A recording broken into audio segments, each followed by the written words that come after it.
लोग कहते हैं डॉक्टर भगवान का रूप होते हैं, पर कुछ डॉक्टर अपने मसीहे के चोले में शैतान की रूह छुपाए हुए रहते हैं। ऐसी ही एक भयानक कहानी है उधमपुर राजस्थान की।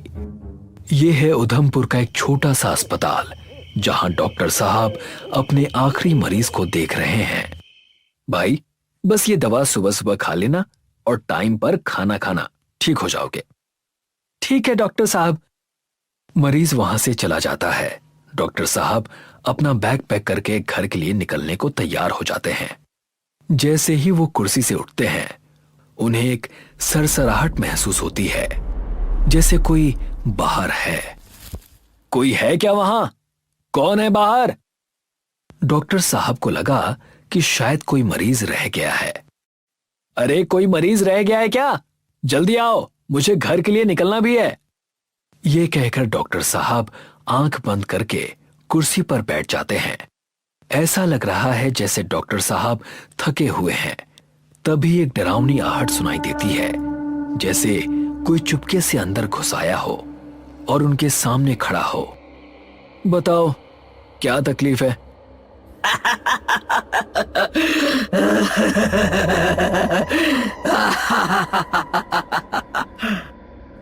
डॉक्टर साहब जैसे ही आंखें खोलते हैं, उनकी सांस अटक जाती है। सामने खड़ी होती है एक भूतनी, जिसका चेहरा मौत से भी ज्यादा भयानक है। ऐसा लगता है जैसे वो अपनी गोद में किसी छोटे बच्चे को लिए खड़ी है। तुम कौन हो? यहां क्या कर रही हो? भूतनी हंसने लगती है, जिससे डॉक्टर साहब का दिल डर से कांप उठता है। वो वहां से भागने की कोशिश करते हैं, पर दरवाजा अपने आप बंद हो जाता है।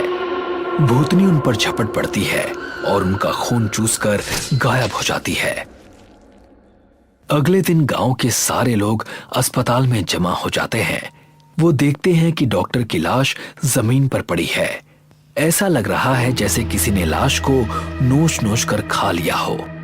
प्रधान जी, एक और डॉक्टर मर गया। पिछले 10 साल में ये 5वां डॉक्टर है। कुछ तो गड़बड़ है इस अस्पताल में। कुछ लोग बोल रहे थे कि रात को इस अस्पताल के आसपास सिसकियां सुनाई देती हैं, जैसे कोई रूह चीख रही हो। प्रधान जी, ऐसे में कोई नया डॉक्टर यहाँ कैसे आएगा? हमारे गांव का इलाज कौन करेगा? हाँ, मेरी बेटी भी बीमार है। अगर नया डॉक्टर नहीं आया तो हम कहाँ जाएंगे? शहर तो काफी दूर है। अरे तुम लोग फिक्र ना करो, मैं कुछ जुगाड़ करता हूँ। कल ही डीएम साहब को चिट्ठी लिखता हूँ ताकि वो नए डॉक्टर को भेज दे। प्रधान जी डीएम साहब को चिट्ठी लिखते हैं। काफी दिनों के इंतजार के बाद एक नई डॉक्टर आर्या उधमपुर आती है। डॉक्टर साहिबा, एक बात याद रखना, इस अस्पताल में देर रात तक मत रुकना। पर क्यों? अस्पताल तो 24 घंटे खुला रहना चाहिए ना? लोग कहते हैं इस अस्पताल में एक भूत का साया है। भूत? अरे प्रधान जी, मैं तो इन भूत वूत में बिल्कुल नहीं मानती। मैंने साइंस पढ़ा है, ये सब बस अंधविश्वास है। डॉक्टर साहिबा, साइंस सब कुछ नहीं सुलझा सकता। थोड़ा संभल कर रहिएगा। प्रधान जी, फिक्र मत करो, भूत प्रेत से मैं नहीं डरती। अस्पताल बंद नहीं होगा। डॉक्टर आर्या अस्पताल पहुंचती है। काफी दिनों से उधमपुर में कोई डॉक्टर नहीं था, इसीलिए मरीजों की भीड़ लग जाती है। इलाज करते करते शाम हो जाती है। जैसे ही शाम का अंधेरा छाता है, कुछ गांव वाले बिना इलाज के ही वापस लौटने लगते हैं। अरे, तुम्हारा इलाज तो अभी बाकी है। बिना दवाई लिए कहाँ चले जा रहे हो? थोड़ी देर रुक जाओ। डॉक्टर साहिबा, हम तो कहते हैं आप भी निकल लीजिए। रात में यहाँ रुकना खतरे से खाली नहीं है।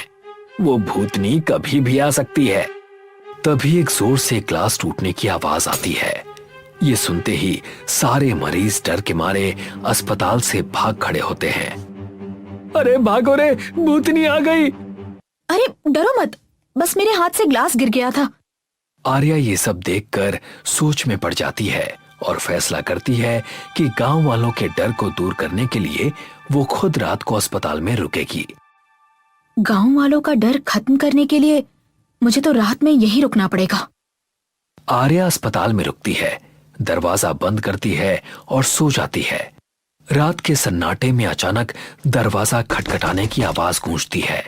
आर्या घड़ी देखती है, रात के 12 बज रहे होते हैं।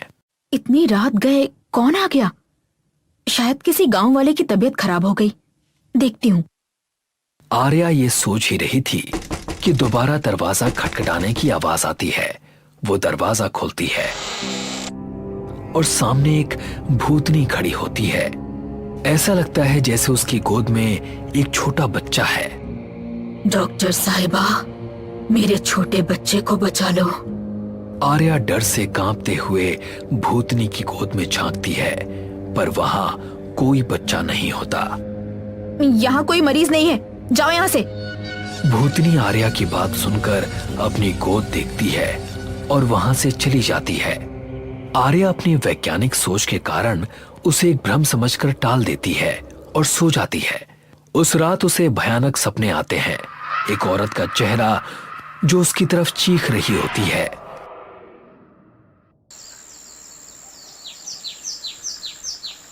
सुबह वो थकी हुई और डर के साथ उठती है। सोचती है कि जो रात में हुआ वो बस उसका वहम था। सुबह आर्या अस्पताल की पुरानी फाइल्स और रिकॉर्ड्स देखती है। तभी उसकी नजर एक फोटो पर पड़ती है। अरे, ये तो वही औरत है जो मुझे रात में दिखी थी। क्या? ये तो 10 साल पहले मर चुकी है।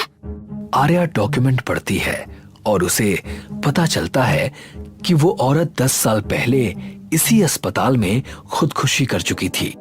ये जानकर आर्या डर के मारे अस्पताल से भागती है। सुबह के वक्त प्रधान जी चाय पी रहे होते हैं। तभी आर्या दौड़ती हुई आती है और वो फोटो दिखाती है। प्रधान जी, ये कैसे हो सकता है? 10 साल पहले मरी औरत रात को मेरे पास कैसे आ सकती है? डॉक्टर साहिबा, मैंने तो पहले ही कहा था, इस अस्पताल में एक भयानक भूतनी का साया है। अब तो यकीन हो गया ना कि भूत प्रेत सच में होते हैं। हाँ प्रधान जी, पर इसका उपाय क्या है? अब तो बस बाबा श्यामदास ही कुछ कर सकते हैं। प्रधान जी इलाके के सबसे बड़े तांत्रिक श्यामदास को बुलाते हैं। वो अस्पताल को एक पवित्र धागे से बांधते हैं और मेन गेट पर अपना कमंडल रख देते हैं। कमंडल का पानी खुद ही लाल हो जाता है। श्यामदास खुद कांपने लगते हैं। सांझिका को न्याय चाहिए। जब तक उसे न्याय नहीं मिलेगा वो किसी भी डॉक्टर को जिंदा नहीं छोड़ेगी। बाबा, मैं क्या करूं? मेरी नौकरी तो इसी अस्पताल में है। अगर अस्पताल नहीं जाऊंगी तो नौकरी चली जाएगी। निकल जा यहाँ से, वरना तू भी मरेगी। ये कहकर तांत्रिक श्यामदास लड़खड़ाते हुए चले जाते हैं। एक ठंडी हवा का झोंका अस्पताल के खामोश गलियारों में गूंजता है। क्या आर्या अपनी नौकरी की खातिर इस भयानक भूतनी के सामने रुककर लड़ेगी या फिर अपनी जान बचाने के लिए उधमपुर के अंधेरे से भाग जाएगी या सांझिका को न्याय दिलाएगी? जानेंगे अगले भाग में। शहपुरा नाम का एक शहर था जिसने एंथनी नाम के स्टूडेंट ने अभी डॉक्टरी की पढ़ाई खत्म की थी। अरे एंथनी, मैंने सुना कि तुमने इस साल भी टॉप किया। पक्का तुम बहुत अच्छे डॉक्टर बनोगे। अरे नहीं यार, ऐसा कुछ नहीं है। बस मेहनत करते रहो, फिर सब कुछ अच्छा ही होता है। तो अब जब तुमने टॉप कर लिया है तो अब क्या करने वाले हो? वही जो सारे स्टूडेंट्स करते हैं, हॉस्पिटल में काम। एंथनी ये कहकर अपने चर्च चला जाता है और प्रे करने लगता है। क्या हुआ बेटा, बहुत खुश लग रहे हो? जी, मैंने मेडिकल में टॉप किया है। बस मैं प्रे कर रहा था कि मैं एक अच्छा डॉक्टर बनूं। बेटा बस इस बात को याद रखना कि जब भी तुम डॉक्टर बन जाओ, जल्दी सफलता के पीछे मत भागना। जो सफलता जल्दी मिलती है उसे संभालने के लिए वैसा दिल भी चाहिए होता है। मैं समझ गया फादर, मैं तो टॉपर हूं। मैं जल्दी अपने लक्ष्य को पालूंगा। मैं अपना खुद का हॉस्पिटल खोल कर रहूंगा। बेटा तुम जो भी करो बस साफ मन और ईमानदारी से करना। इतना कहकर एंथनी चर्च से निकल जाता है। और बड़े से अस्पताल में अपना इंटरव्यू देता है, मगर अस्पताल के सिलेक्टर एंथोनी से डोनेशन मांगने लगते हैं। देखिए, मैं बहुत गरीब घर से हूँ। मैंने बहुत पढ़ाई करके अपने कॉलेज में टॉप किया है। तुमने टॉप किया है या नहीं, उससे हमें कोई लेना देना नहीं है। हम यहाँ पर बिना डोनेशन के किसी को भी नहीं लेते हैं। यहाँ पर जो भी काम करता है उसकी जिंदगी बन जाती है। मुझे माफ कर दीजिए, मैंने पहले ही अपनी पढ़ाई के लिए लोन लिया था। मैं और पैसे नहीं ला पाऊंगा, तो हम भी तुम्हें सिलेक्ट नहीं कर सकते हैं। एंथनी दुखी होकर घर जाने लगता है। घर जाते वक्त उसे एक औरत अपने पास बुलाती है। क्या हुआ बेटा, तुम्हारी मेहनत का फल तुम्हें नहीं मिला, इसीलिए दुखी हो ना? हाँ, मगर आपको कैसे पता? तुम बचपन से प्रे करते आ रहे हो, मगर तुम्हें उससे हासिल क्या हुआ? कुछ भी नहीं। मगर शैतानों से मांगो तो वो झट से हमारी मांग पूरी कर देते हैं। चली जाओ यहाँ से। मैं ऐसी हरकत कभी नहीं करूंगा। मैं और इंटरव्यूज दूंगा और एक अच्छा डॉक्टर बनकर खुद का अस्पताल खोलूंगा। एंथोनी अपने घर चला जाता है और अगले कई दिनों तक वो इंटरव्यू देता रहता है, मगर उसे बिना डोनेशन के अस्पताल में काम के लिए कोई नहीं रखता। ऐसे ही वो एक दिन नाराज होकर अपने घर में बैठा होता है। मैं कितनी भी मेहनत कर लूं, लेकिन खुद का अस्पताल नहीं खोल पाऊंगा। मुझे जल्द से जल्द सफल होना है। मैं भी इंटरनेट पर ढूंढता हूँ कि शैतान को कैसे बुलाते हैं। एंथनी इंटरनेट पर शैतान को कैसे बुलाते हैं ये देखने लगता है और थोड़ी ही देर बाद अपने घर में लाल पेंट से गोल आकार बनाता है और उस गोल आकार के अंदर स्टार बनाता है और कहता है, अब बस एक ही चीज बाकी है। ये कहकर वो अपनी उंगली काट देता है और अपने खून को स्टार के बीचों बीच चढ़ा देता है और अपनी उंगली अपने हाथ में पकड़कर शैतान को बुलाता रहता है। शैतान, मैं अपनी उंगली तुम्हें देता हूँ, बस एक बार मेरे सामने आ जाओ। और फिर अचानक से शैतान उसके सामने आ जाता है। बताओ क्या चाहिए तुम्हें? मैं तुम्हें वो दूंगा, मगर तुम्हें अपने ईश्वर को छोड़कर मेरी पूजा करनी होगी। मैं तैयार हूँ, बस मेरा खुद का अस्पताल खोलने में मेरी मदद करो। ठीक है, मैं तुम्हारी मदद करता हूँ, मगर तुम्हारी आत्मा आज से मेरी हुई और तुम अपने अस्पताल के लोगों को भी मेरी पूजा करने में लगाओगे। जैसा तुम कहो एज़ेज़ेल।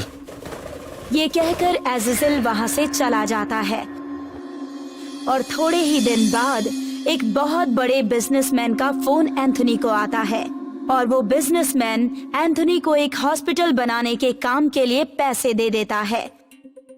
एंथोनी हर दिन एज़ेज़ेल की पूजा करता रहता है। एंथोनी के पास उसका खुद का अस्पताल आ जाता है। इस शैतान ने जैसा कहा था बिल्कुल वैसा ही किया और मैं यहाँ अपनी पूरी जिंदगी ईश्वर से ये अस्पताल मांगता रहा, मगर एज़ेज़ेल ने तो मुझे एक ही बार में ये अस्पताल दे दिया। अस्पताल बड़े ही जोरों शोरों से चल रहा था और अस्पताल में किसी भी तरह की अच्छी पोर्ट्रेट नहीं थी। एंथोनी ने अस्पताल का नाम एंथोनी अस्पताल रखा और उसने अपने कैबिन में एज़ेज़ेल शैतान का पोस्टर लगा दिया। थोड़े ही दिन बाद एज़ेज़ेल वापस एंथोनी को उसके कैबिन में दिखाई देता है। अब समय आ गया है एंथोनी, लोगों को इकट्ठा करो ताकि वो मेरी पूजा और आराधना कर सके। जो कोई अपना मरीज लेकर यहाँ आएगा उन्हें मेरे बारे में बताओ। उनके मरीजों को ठीक कर दूंगा अगर वो मुझे अपना लेंगे तो। अगर तुम लोगों को जमा करते हो तो मैं तुम्हें और अस्पताल खोल कर दूंगा। जैसा तुम कहो एज़ेज़ेल। थोड़े दिन बाद एक लास्ट स्टेज कैंसर पेशेंट अस्पताल में आता है। एंथोनी जब उसका इलाज कर रहा होता है तभी मालूम पड़ता है कि वो अब इस कैंसर से ठीक नहीं हो सकता। क्या? मैं मरना नहीं चाहता डॉक्टर साहब, मेरी मदद कीजिए, ये मेरे हाथ में नहीं है। एंथोनी ने इतना कहा ही होता है कि वैसे ही उसे एक आवाज सुनाई देती है। एज़ेज़ेल है, मगर मुझे कुछ ऐसा पता है जिससे तुम इस कैंसर से बच सकते हो। जी आप जो बोलेंगे वो मैं करने के लिए तैयार हूँ, बस आप मुझे बचा लीजिए। एंथनी उसे एज़ेज़ेल के बारे में बता देता है और वो उसे बताता है कि उसे अपनी आत्मा एज़ेज़ेल को सौंपनी होगी। मैं तैयार हूँ। वो कैंसर पेशेंट भी अपनी छोटी उंगली काटकर अपनी आत्मा को एज़ेज़ेल को दे देता है। ऐसा एंथनी सारे पेशेंट्स के साथ कर रहा होता है, जो भी कोई मरने के हालत में होता है। एक दिन एज़ेज़ेल फिर से एंथनी के पास आता है। बहुत अच्छे एंथनी मेरे नौकर, ऐसा ही काम करते रहो और मेरे लिए अस्पताल के नीचे एक नया मंदिर बनाओ और हमेशा वहाँ लोगों को जमा करके मेरी पूजा किया करो। ग्रहण का दिन जल्दी आने वाला है, उस दिन मैं एक साथ तुम सबसे मिलूंगा। लेकिन मुझे अभी आपसे कुछ और नहीं चाहिए, मुझे अब ये सब करना ठीक नहीं लग रहा है। वो तो तुम्हें पहले सोचना चाहिए था एंथनी। एक शैतान से हाथ मिलाकर तुम मुकर नहीं सकते। मुकरने की कोशिश की तो तुम मौत की भीख मांगते रह जाओगे, मगर मौत तुम्हें छूकर लौट जाएगी। जैसा तुमने कहा है वैसा ही होगा। इतना कहकर एज़ेज़ेल वहाँ से चला जाता है। मुझसे बहुत बड़ी गलती हो गई। एम्बिशन में इतना खो गया था कि मुझे समझ में ही नहीं आया कि मैंने शैतान से कब हाथ मिला लिया। मैंने बहुत बुरा किया है। मैं आज जाकर फादर से बात करता हूँ, मगर मुझे ये एज़ेज़ेल का मंदिर भी तो बनाना है। पहले मंदिर बनाकर सबको बुलाकर इसकी पूजा करता हूँ। एंथनी अपने अस्पताल के नीचे एज़ेज़ेल के लिए एक मंदिर बनवाता है और लोगों को इकट्ठा करता है। हे महान एज़ेज़ेल, आप महान हैं, जिसने मुझे अस्पताल बनाकर दिया और अपने सारे भक्तों की जान बचाई। अगले दिन सुबह सुबह एंथनी अपने चर्च में जाता है और सारी बातें पादरी जी को बता देता है। ये तुमने क्या कर दिया एंथनी? तुम भौतिकता में इतना खो गए कि तुमने शैतान से हाथ मिला लिया। मुझे माफ कर दीजिए, मुझसे बहुत बड़ी गलती हो गई है। मुझे बताइए मैं शैतान से अपना पीछा कैसे छुड़ाऊं? एक रास्ता है कि तुम अपनी आत्मा फिर से ले सकते हो। अपना सारा धन दौलत और अस्पताल सब छोड़ना होगा। हर वो चीज जो तुम्हें उस शैतान ने दी थी, वो सभी चीजें तुम्हें छोड़नी होंगी। नहीं, मैं ऐसा नहीं कर सकता। इससे अच्छा तो मैं उस शैतान के साथ ही रहूं। मैं जा रहा हूं फादर। एंथनी चर्च से अपने घर चला जाता है और जल्द ही अमावस्या का दिन आ जाता है और एंथनी के साथ कई सारे लोग एज़ेज़ेल को बुलाते हैं और एज़ेज़ेल वहां आ जाता है। मेरे भक्तों, कैसे हो आप सब? क्या मैंने तुम्हारी मदद नहीं की जब तुम तकलीफ में थे? हाँ, आपने हमारी मदद की। तो अब आप लोगों से मैं जो कहूँगा वो आपको करना होगा। हाँ, हम करेंगे जो भी आप कहेंगे। हमारे बीच एक ऐसा इंसान है जिसने मुझे धोखा देने की कोशिश की। मेरे लिए तुम सब उसे मिलकर मार दो। उसके 2 हाथ काटो, फिर 2 पैर और आखिर में गला। बस आप बताइए ये किसने किया? हम सब मिलकर उसे मार डालेंगे। इस एंथनी ने मुझे धोखा देने की कोशिश की। मार दो इसे। सारे लोग एंथनी को मारने के लिए तैयार हो जाते हैं और सब उसकी ओर बढ़ने लगते हैं। मुझे माफ कर दो एज़ेज़ेल, मुझसे गलती हो गई। और क्या मैंने तुम लोगों की मदद नहीं की? तुम्हें एज़ेज़ेल के बारे में बताकर मुझे मत मारो। नहीं नहीं नहीं।